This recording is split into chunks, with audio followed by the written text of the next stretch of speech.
We have our reporters joining us from the ground. Aditya Srivastav joins us from Bhopal, Yogesh Sheetal joins us from Amravati, and Nandita Dagar joins us from Jammu.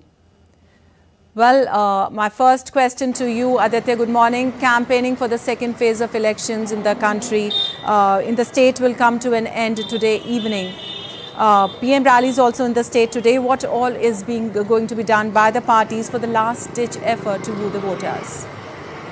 Yes, Lipakshi. Today, PM take a road show in Bhopal in the evening, and earlier today, Sagar and Damo PM will also join a public meeting in Madhya Pradesh. There are 3 programs today in the of Prime Minister Narendra Modi, and tomorrow Prime Minister will take a public meeting in Morena. So we can say BJP is now gear up. BJP is now in a action mode in Madhya Pradesh for election. But yes, we can say Congress leaders are also take a raid rallies in most of the places of Madhya Pradesh.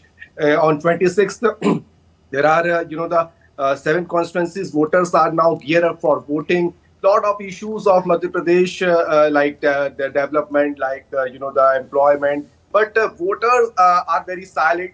What voters think. Election Commission also did the huge preparation for voters as earlier voter percentage is now down for as compared to the 2019 election. But now Election Commission expected that vote percentage will be increased on 26th voting. All right. All right. My second question to you, Yogesh. Amravati, you were there. Amravati is one of the 48 Lok Sabha seats in Maharashtra, and it is a very important constituency. Who are the important candidates contesting from there? Lipakshi, you are very right that Amravati is going to play a very key role in this election, because in the last election we had seen in the all 8 seats which are going to be to poll in this phase. 7 seats were won, secured by the undivided Shiv Sena and BJP that time in the last election, and Amravati was the only seat left. And this time, the candidate Navneet Rana, who was in 2019, she had contested on an independent candidate, but now she has joined BJP. Now coming to the entire political landscape in Maharashtra, especially in these regions where election is going to be held on 26th, Marathwada and Vidarbha region. There are 5 seats in Vidarbha region and 3 seats in Marathwada. Now all the seats are quite important, especially because there are triangular contest in most of the seats, because the Vanchit Bahujan Aghadi led by Prakash Ambedkar has fielded all the candidates in all 8 seats. A total of 208 candidates are in the fray for this phase, and this election will definitely pave the way for the Maharashtra Assembly election as well, that is lined up for the end of this year. So definitely this election will make a huge impact in Maharashtra politics, especially at this point in time. Yeah. All right.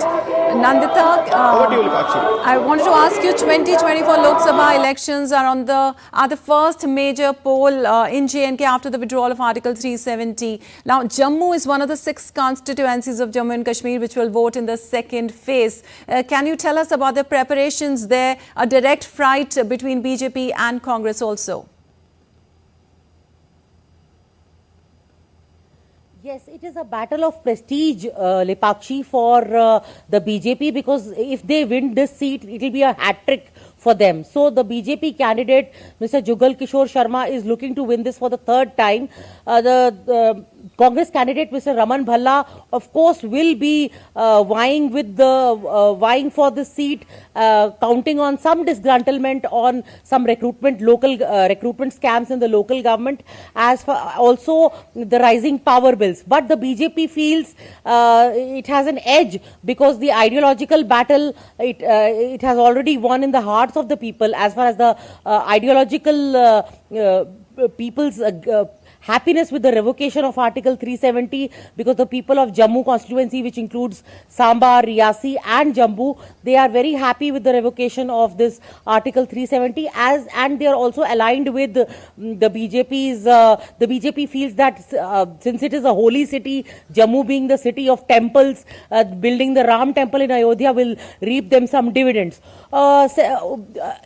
Today is of course the last day of campaigning, and the Election Commission Commission here has made several arrangements.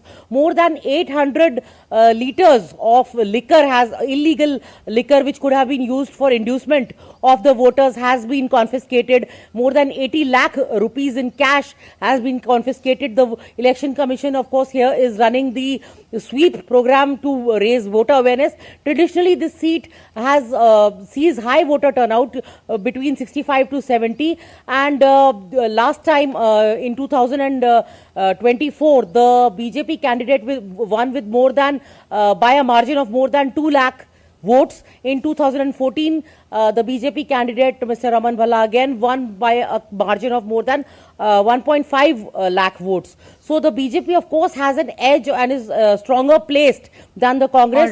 All right. What will happen on the counting day, we are yet to see, and the polling day. All right. Thank you so much, all of you, for joining us and giving us this update.